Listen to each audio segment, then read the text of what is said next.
So, Daniel Schechter, author of The 7 Sins of Memory, How the Mind Forgets and Remembers, told the following story. When the African-American journalist Brent Staples arrived as a student at the University of Chicago, he enjoyed walking near the lakeside, enjoying himself in the evening. But he became unnerved once when he was walking around the lake and he found a white businesswoman, suddenly aware of his presence, sped up and then started running away from him. And he said, "I've been a fool. I've been walking the streets, grinning good evening at people who were frightened to death of me." Attempting to ease the concern that he was stalking white pedestrians or otherwise ill-intentioned, Staples started whistling the Vivaldi Four Seasons as he was walking. And he said, "The tension drained from people's bodies when they heard me. A few even smiled when they passed me in the dark." Isn't that interesting? So Schechter uses this story to introduce the role of memory in the creation of stereotypes. Stereotypes serve as a kind of cognitive shorthand, right? And while they may be quite helpful to let us deal with our environment in a less brain-consumptive manner, they also mislead us, right? They lead us to erroneous assumptions. The question that Schechter does not answer is, why Vivaldi? Right? What is it about the role of music that disarmed this stereotype? And how could Brent Staples have otherwise disarmed this stereotype? Could it have been through different fashion? Could he have danced around the lake? I don't think so. I think that would have been more alarming, actually, for some people. But why is the music disarming? And why is Vivaldi safe? I mean, if you think about it, you think, could somebody whistling Vivaldi mug me? I don't think so.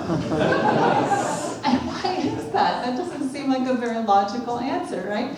So when we think about music, the role that music plays in our lives, how music really works, we're left with actually more questions than answers, it seems. And that's the reason for this conference, or this symposium, right? Why do we make value judgments about people based on the kind of music that they enjoy? And don't we do that? I had an ex-boyfriend who would, when he was dating somebody, the first thing he would do is check out her CD collection and to determine whether or not she got a second date. Why do some songs get stuck in my head? Why does some music give me goosebumps? Why does my recorded voice or my voice over a microphone sound so strange to me? Why does sad music sound sad? Is birdsong music? Why does music make me move? Right? These are the questions that we're asking this weekend. And these questions are thousands of years old. You'll find Plato, Kant, Nietzsche also pondering these same questions. So to answer these questions, we have turned to a number of sciences. And look at the variety of scientists that are here at the symposium. And these are not just philosophical questions, although I think they are philosophical questions, they're also scientific questions. When we look at music as a sonic phenomenon, we know that it is ruled most obviously by the sciences of physics and acoustics, right? But how music really functions in our lives, how it makes us human, those are questions for anthropology, archaeology, biology, psychology, sociology, right? Cognitive neurology, all of these scientists or sciences. But I want to ask the question, other questions about music and the brain. We do know quite a bit, right? And this is kind of an overview, coincidentally, of things that we've already talked about, right? We know which parts of the brain are activated by listening to music, and this was demonstrated by the opening speaker, Dr. Yu. We know that these things happen, right? We also can describe earworms. Does anyone know what an earworm is? You know, those melodies that get stuck in your head and you cannot get rid of them.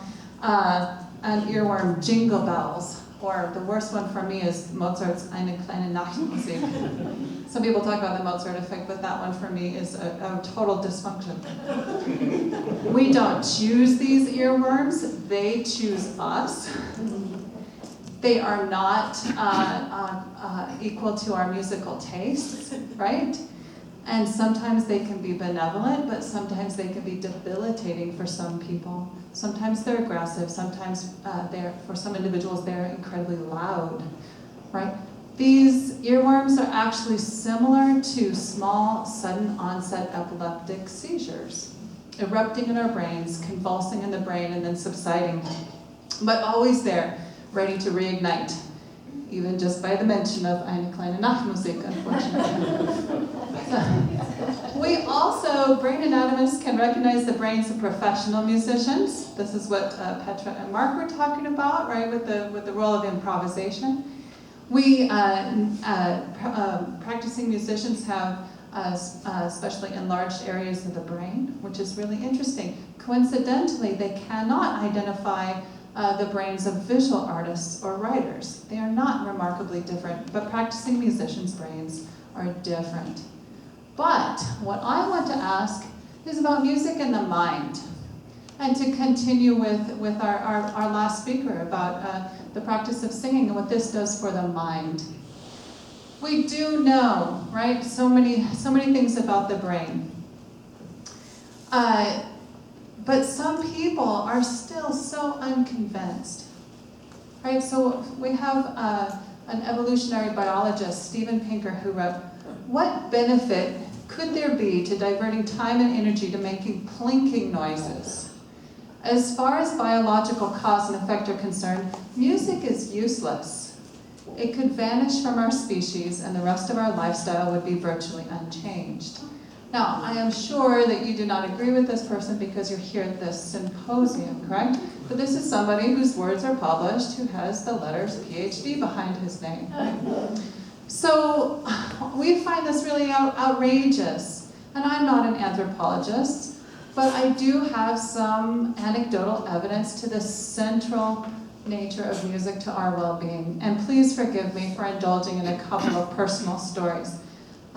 Several years ago, I was invited to come to a group, come do music with a group. The parents were parents of children with developmental disabilities, and they had a support group meeting while the children had to do some sort of activity, right? And it was kind of like babysitting at the time when I started working with these kids.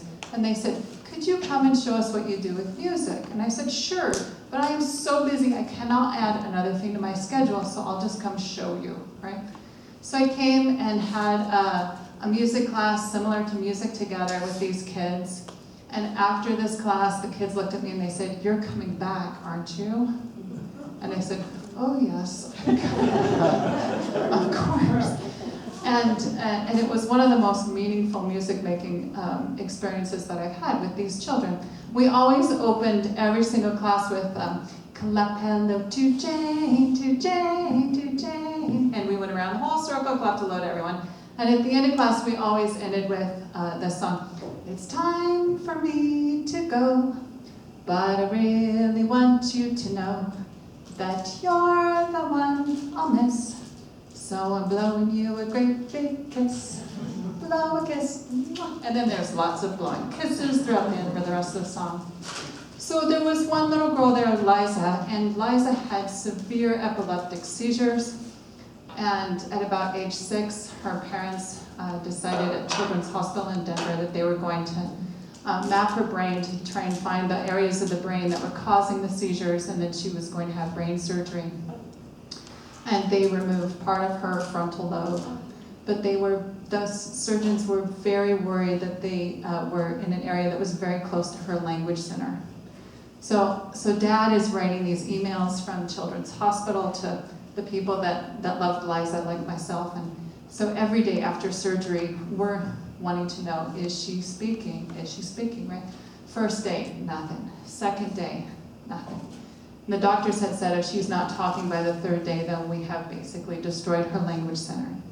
So third day, Liza wakes up and says, "Clap hello to Liza, to Liza." I'm reading these emails just with tears streaming down my face. It was terrible, right? But that was the power of music for Liza. There was another little boy in the program named Sean who was born with spina bifida, who was severely disabled. He couldn't speak, but he could sign. My problem is I can't sign, I can just speak. So we sang, we made music, and we had a lot of fun together. And right before I moved to Ithaca College, I ran into Sean at an art gallery. Sean, I had been working with these kids for about 6 years. And Sean saw me, he was very excited and said hello. And then he starts signing to his dad. And Dad's looking at me funny and he says, "He wants a kiss." And right now he's about 13 years old, right? What 13-year-old boy wants a kiss from an old lady, right? So I was like, "Okay, Sean, I'll give you a kiss." And he's like, "No, no, no." And then I realized, oh, he wants me to sing. So in the middle of this art gallery, again, with tears streaming down my face, we sang, as I'm moving to Ithaca, "It's time for me to go." Blow a kiss. So these are stories so similar to so many of the stories, the Music Together stories, right? Stories about the power of music, right? We have such a strong musical instinct, right? We know that every child has the ability to develop strong musical skills and keep them as they grow into adults, just as we all learn language, right? These were two children who had significant developmental disabilities, and yet music was central to their joy. And back to the illustration that I began with, just as we use stereotypes as a kind of cognitive shorthand to ease our decision-making process, we need music as a kind of communicative, emotional shorthand. Music accomplishes a lot. Emotionally, in terms of bonding with individuals and groups, right? Kinesthetically, it makes us move. Motivationally, as you demonstrated with the kids who had to go without the music for a week. And music does this with relatively little effort, right? I think we all understand this when we sit back and think about it, but when we try and describe the mechanism with which this happens, or by which this happens, we are at a loss, right? How does music do this? We're even at a loss when we try to articulate what pieces are about, right? Or what they say to us, or even what they mean to us. So Oliver Sacks, whose work I really, really enjoy, he said, "Why this incessant search for meaning or interpretation? It is not clear that any art cries out for this, and of all the arts, music surely the least. While it is the most closely tied to the emotions, music is wholly abstract. It has no formal power of representation whatever. We may go to a play to learn about jealousy, betrayal, vengeance, love, but music, instrumental music, can tell us nothing about these. Music can have wonderful forming, quasi-mathematical perfection, and it can have heartbreaking tenderness, poignancy, and beauty, but it does not have to have any meaning whatever." And I'm sorry, Dr. Sacks, but I totally disagree. So, it is meaningful. We all know that. We know that it teaches us things about being, what does he say, jealous, betrayed, vengeance. It does teach us about these things. But I kind of risk sounding like Donald Rumsfeld when I say we have to ask the question about what is meaning. What is the definition of meaning? What does meaning mean, right? So before we discuss this definition of meaning, I want to watch a little example. We're going to do a little exercise here. And we're going to watch a scene from a movie. And I want you to actually, if you can, take some notes. There'll be a little quiz afterwards. Listen for what songs do you hear. And you don't have to know the name of the songs, but just maybe a little description of them. What do these songs tell you about the character, the time setting, or the time period, the setting? Does it give you any insight to the plot? And does it perhaps foreshadow? Maybe you've seen this movie. This is a clip from the movie Vanilla Sky. I don't remember when it came out, probably about 10 years ago. And then also note your physical responses as we watch this clip.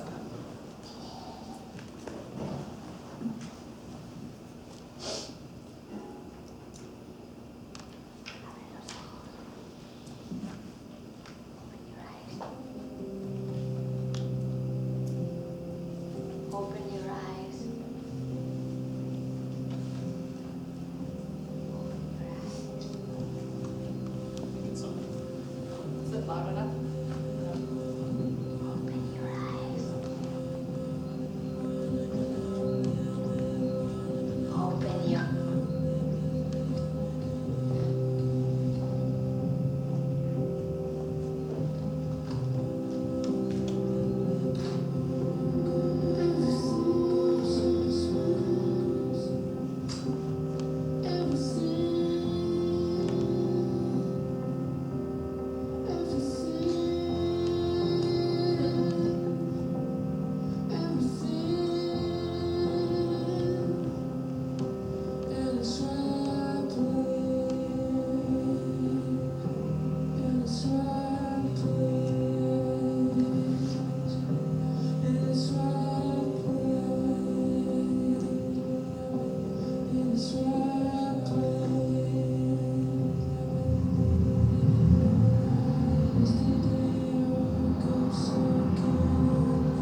you're off. Well, I suppose the empty street meant loneliness. You're a shrink. You gotta be better than that. I'm a doctor. Let's not stereotype each other. Not all rich kids are soulless, and not all psychologists care about dreams. The question is how you got here, why you've been charged. What do you want to know? I was about to turn 33. I ran 3 magazines and a worldwide publishing house. On most days, I actually fooled myself into believing it would last forever. Isn't that what being young is about? Believing secretly that you would be the one person in the history of man who would live forever.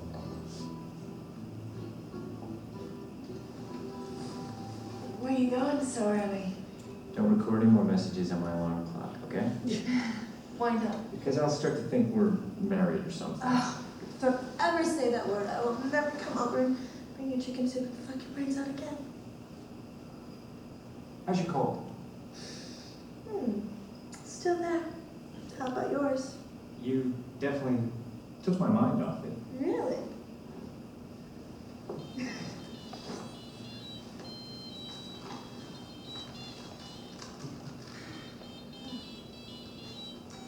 Juliana here. Hi, Raina. I missed my audition. I lost my head. No, listen, I have to go.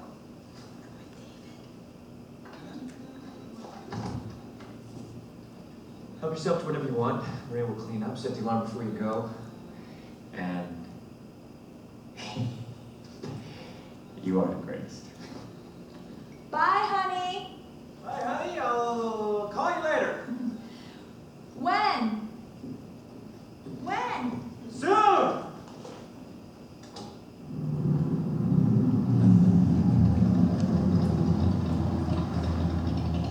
Okay.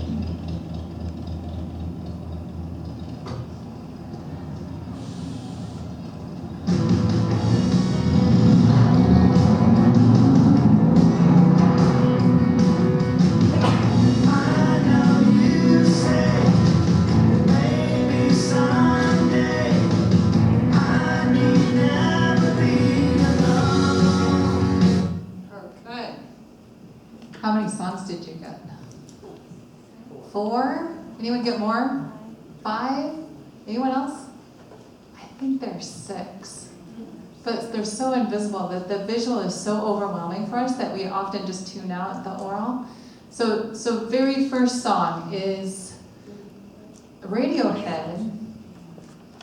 Do you remember the lyrics? Everything in its right place. But is everything in its right place? All the people are missing, right? So, and did it give you a certain feeling, or is it? Chills. Chills, why? I don't know. I don't know. And did it seem like a kind of normal kind of piece of music? It's Kind of trance-like.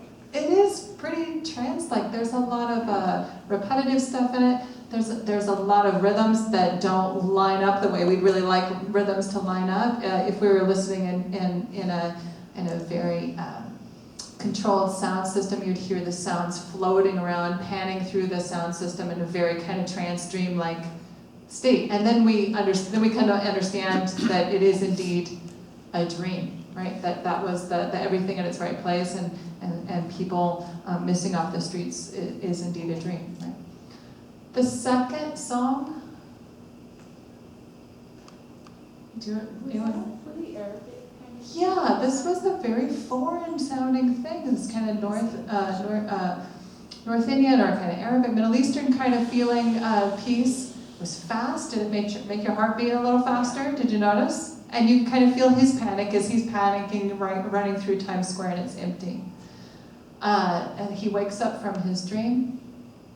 And then there's some sort of composed score in the background that's very, very slight as he's talking to his shrink, the voiceover where he's talking to his shrink. 4th song or songs after that? Did anyone catch them? Was that the acoustic guitar that was going on? Yeah, the acoustic guitar. It's a kind of composed background film score, yeah, for that one. And then the rubber. Row your boat. Right? Why? Merrily, merrily, merrily live. Life is but a